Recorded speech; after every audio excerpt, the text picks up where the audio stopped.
사랑하는 성도 여러분, 주 안에서 평안하신지요? 오늘은 지난 11월 8일 디도서 2장 11절부터 15절에 범사에 하나님의 사람으로 빛나도록 이란 제목의 말씀을 묵상하고자 합니다.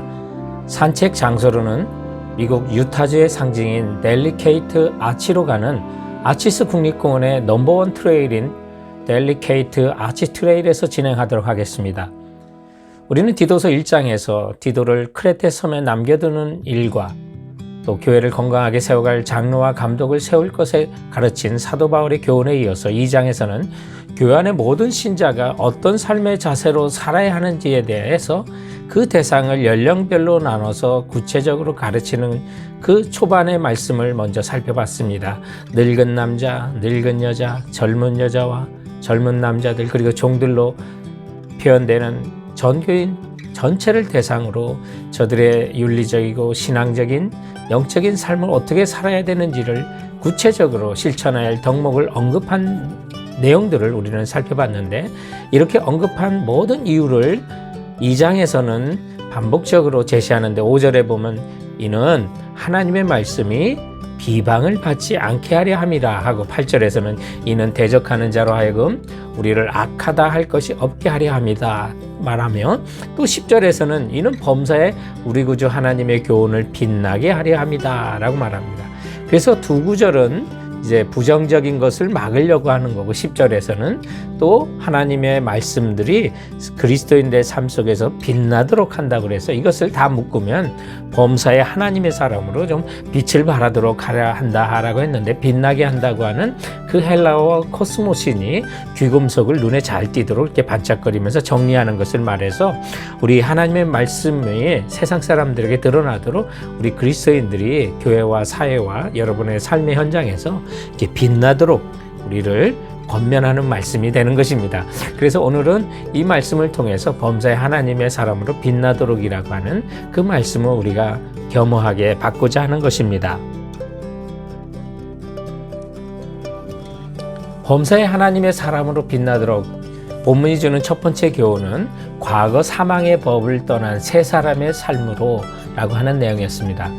이 과거 사망에서 떠난 구원받은 새 사람의 삶이 우리의 삶에 드러나야 한다는 말씀이었죠. 그래서 본문 14절에는 사도 바울은 예수 그리스도의 죽으심의 이유를 설명하면서 그가 십자가에서 자신을 내어주시고 우리를 대신하여 죽으심은 우리를 불법에서 구속하려 하심이라고 말합니다. 여기 구속이라는 것이 대가를 지불하고 다시 회복시킨다는 말이잖아요. 여러분, 우리가 거저 구원받았어도 예수 그리스도의 희생을 얼마나 컸는지를 기억할 때 우리가 하나님 자녀답게 회복해서 세상 가운데 빛을 발할 수 있다는 거죠. 예수 그리스도께서 자신의 몸을 십자가에 못 박아 피 흘리는 희생의 대가를 지불해 주셨기 때문에 우리가 불법에서 사함받고 구원받은 거예요. 그 은혜가 있는 거예요. 그런데 우리 그리스도인들이 구원받은 뒤에 다시 불법을 행하는 과거로 돌아가고자 한다는 거예요. 그게 말이 됩니까? 그래서 사도 바울은 그의 서신을 통해서 은혜를 헛되이 받지 말라고 경고하고 있어요. 그리고 2장 12절에 보면 우리를 양육하시되 경건하지 않은 것과 이 세상 정욕을 다 버리고 신중함과 의로움과 경건함으로 이 세상에 살고라고 말합니다. 하나님의 은혜는 단지 우리를 구원해 주시는 것으로 끝나지 않고 지금도 양육해서 나가야 한다는 거예요. 자라가야 되는 거예요. 교육을 받고 훈련을 통해서 경건하지 않는 것 다 버리고 신중함과 의로움과 경건함으로 이 세상을 다시 살아야 한다는 거죠. 성도 여러분, 우리가 과거에 주께서 주신 은혜를 기억해야만 우리는 이 세상에 빛된 삶을 살 수가 있는 거예요. 일평생에 신실하게 부흥사로 쓰임받았던 빌리 그레엄 목사님이 부흥사로 그가 칭찬받고 환호받을 때마다 내가 구원받은 것은 수십만 명을 주님 앞으로 인도했기 때문이 아니라 내가 죄인이었기 때문이라고요. 나는 하나님의 은혜와 긍휼이 없이는 한순간도 살 수 없는 죄인입니다라고 그렇게 고백했다는 거 아니겠어요? 그래서 우리도 자신의 과거에 우리의 모든 것을 죄를 불법에서 우리를 건져주시고 죄 용서하신 예수 그리스도를 늘 기억하고 살아야만 하는 거예요. 그래서 과거를 살펴보면 상처와 아픔을 여러 번 보는 것이 아니라 날 구원하신 예수 그리스도와 그분의 은혜를 늘 간직하면 우리는 이 땅의 새 사람으로서 새로운 피조물로서 세상 사람들 가운데 빛나는 하나님의 백성으로 살게 될 줄로 믿습니다.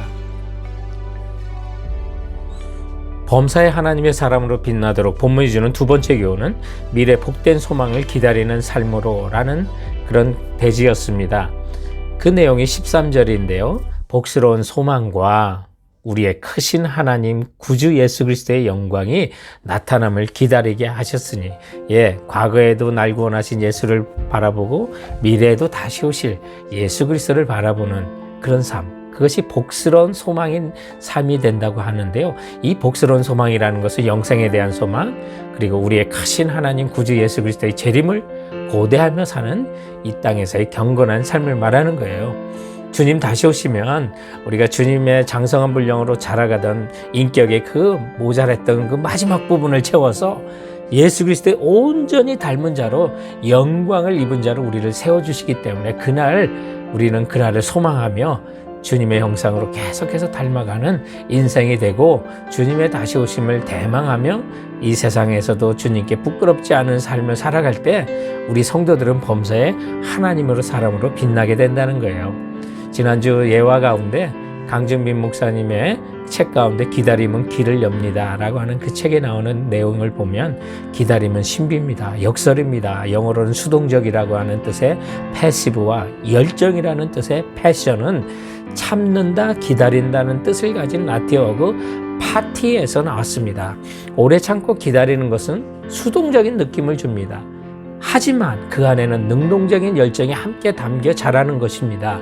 아이를 잉태한 어머니가 기다립니다. 어떻게 보면 아이를 잉태한 어머니가 할 수 있는 것은 아무것도 없는 것 같습니다. 출산하기까지 그냥 기다려야만 합니다. 그렇지만 그 사이에 아이는 어머니의 자궁 안에서 점점 성장하고 있습니다. 열정적인 강한 생명력으로 성장하는 것이죠. 이것이 바로 생명이라는 씨앗의 신비며 또한 기다림의 신비입니다. 우리는 기다리는 동안 놀라운 일이 벌어지고 있는 것입니다. 영생의 소망은 썩지 않고 쇠하지 않는 생명을 잉태하는 소망이기 때문에, 여러분, 예수 그리스도의 다시 오심을 기다리는 그 소망은 범사에 하나님의 사람으로 빛나게 해준다는 사실을 기억하시고 주님 오심에 대망하며 깨어서 신앙생활 하시는 우리 모두가 되길 바랍니다. 범사에 하나님의 사람으로 빛나도록 본문이 주는 세 번째 교훈은 현재 선한 일에 힘쓰는 삶으로 하나님의 사람으로 빛을 내라고 하는 거예요. 과거에 주신 하나님의 은혜, 미래에 다시 오실 주님의 그 소망, 그것이 오늘의 삶을 어떻게 사는지를 우리에게 보여주는데, 그것이 선한 일이라고 본문은 말하고 있어요. 그래서 14절에 그가 우리를 대신하여 자신을 주시면 모든 불법에서 우리를 속량하시고 우리를 깨끗하게 하사 선한 일을 열심히 하는 자기 백성이 되게 하려 하셨다고 말씀하고 있어요. 우리가 이 하나님의 뜻과 하나님의 나라를 위해서 살아가는 모든 일들, 그게 선한 일인데 그렇게 살아가는 것이 하나님의 백성이 된 증거라고 말하고 있는 거죠.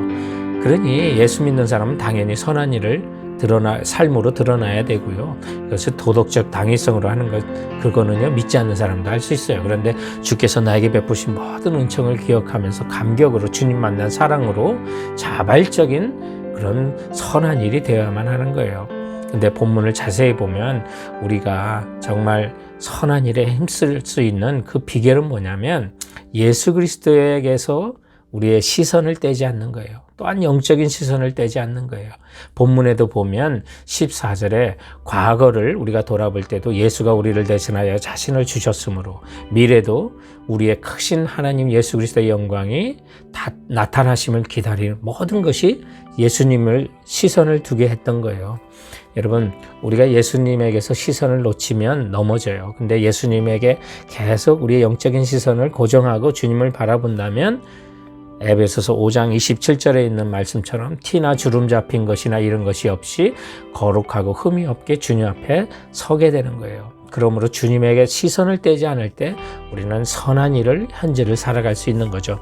우리는 지난주일 약 50년 전에 미국 텍사스에서 석유 사업으로 억만장자가 된 세 친구 존 뉴턴과 루이 웨더포드와 사무엘 프레스톤이 정말 전세 비행기를 타고 뉴욕으로 놀러가서 엠베서더 호텔 69층 전체를 예약하고 저들이 방탕하게 밤늦게까지 술을 먹고 취하고 호텔에 들어왔는데 엘리베이터가 고장나서 겨우 69층에 걸어서 올라갔는데 올라가 보니 이게 프론트에서 방 열쇠를 받지 않아서 난감할 때 그때 청소하는 흑인 아주머니 손에 마스터키가 들려있고 활짝 웃으면서 그 마스터키로 객실 문을 열어주며 그가 한마디 했어요. 그녀가 진짜 마스터키는 예수님이죠. 이 음성 때문에 그 친구들은 그날 밤 눈물로 예수님을 영접하게 된 이야기를 했고, 그리고 텍사스 제일 부자들인 그들이 자신의 부를 하나님의 영광을 위해 사용하겠다고 헌신하면서 일평생 빌리그레암 목사님의 기도와 재정적인 후원자가 됐던 이야기를 했어요.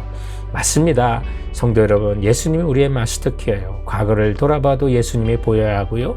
미래를 우리가 소망하며 바라볼 때 예수님이 보여야 하고요. 그리고 현재 선한 일을 행할 때도 예수 그리스도와 함께 동행할 때 여러분의 얼굴, 표정, 삶, 그 모든 일에서 범사의 하나님의 사람으로 빛나게 될 줄 믿는 우리 모두가 되기를 주님의 이름으로 축원드립니다. 네, 사랑하는 성도 여러분, 지금까지 유타주의 상징인 아치스 국립공원의 델리게이트 아치에서 말씀에 산책했습니다. 그럼 이번 한 주간도 주께서 주신 말씀 붙드시고 건강하시고 승리하시기 바랍니다. 감사합니다. 안녕히 계세요.